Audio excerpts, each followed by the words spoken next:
Automation is supposed to save you time, but for most online coaching business, it could actually be silently costing you clients, trust, and money. Because if you automate the wrong thing at the wrong time, in the wrong way, you don't just look unprofessional, but you also create confusion. You lose leads, and you actually break the very system that's meant to make life easier. And I get it, there's automation tools absolutely everywhere right now, but plugging them in without a strategy, that's like putting autopilot on a plane with no flight plan. So in this video, I'm going to walk you through the 5 biggest automation mistakes that I see every week, and more importantly, how to fix them. Now let's start with the silent business killer, automating before you've even mapped out your client journey.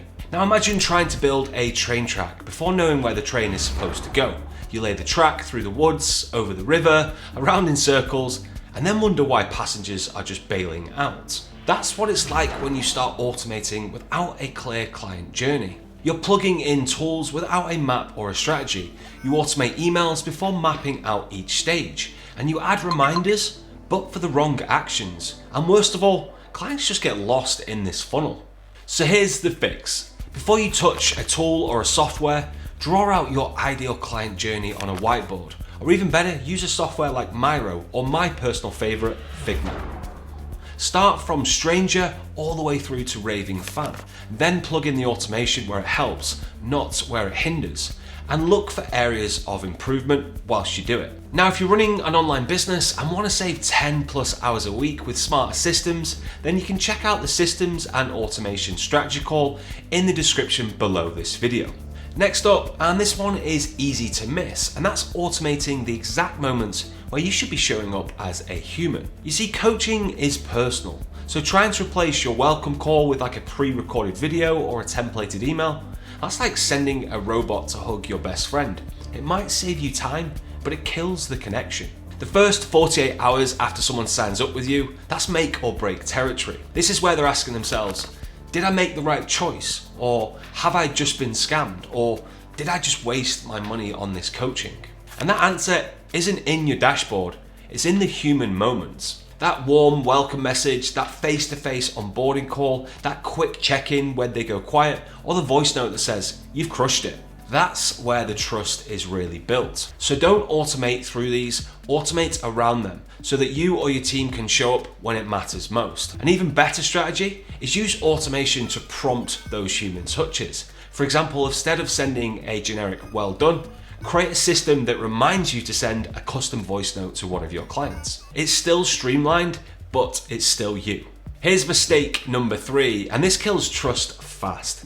And that is sending out automated messages that feel like they're written by a robot for another robot. Ever get a message that starts with, "Hi first name, we noticed you"?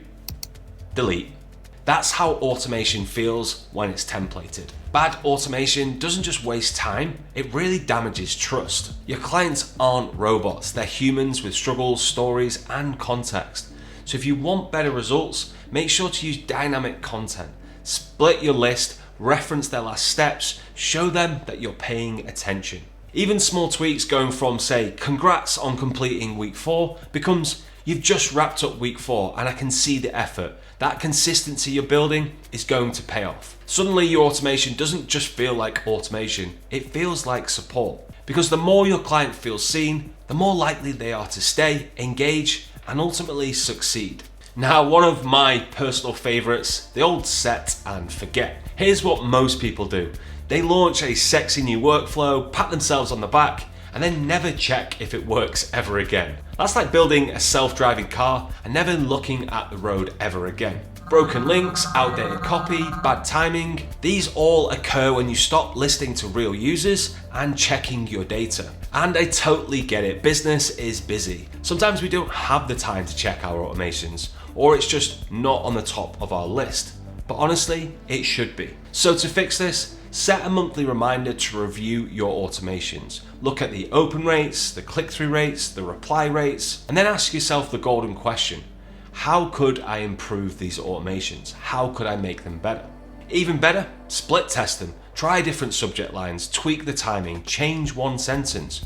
Just because it's running in the background doesn't mean it should be ignored. And here's a simple secret weapon, and that is ask your clients. You could ask them what part of the process felt clunky, or was there an email that felt off or confusing? Or are there any areas that they think you could improve? Their answers is just pure gold. That's better than any dashboard with any metrics. Even the best automation can get rusty. And what worked 6 months ago might be costing you now. Algorithms change, APIs break, links stop working, and clients evolve. But your automation's still acting like it's 2017. It's like using a TomTom sat-nav that still thinks Blockbuster is open. To stay ahead, retest key automations every 30 to 60 days. Look at the automation flow and see if there's a more efficient way. I recommend having one update day per quarter, say, where you refresh messaging, links, and even timing. Because here's the thing, I recently worked with a client with over 100,000 YouTube subscribers, but their call booking link was completely broken. For weeks, maybe even months. Tons of traffic, zero conversions. All because no one checked. So treat your automations like you would your car. Pop the hood regularly, otherwise you might be driving traffic straight into a dead end. The businesses that win aren't the ones that automate the fastest. They're the ones who maintain and monitor the machine that keeps clients joining or even progressing.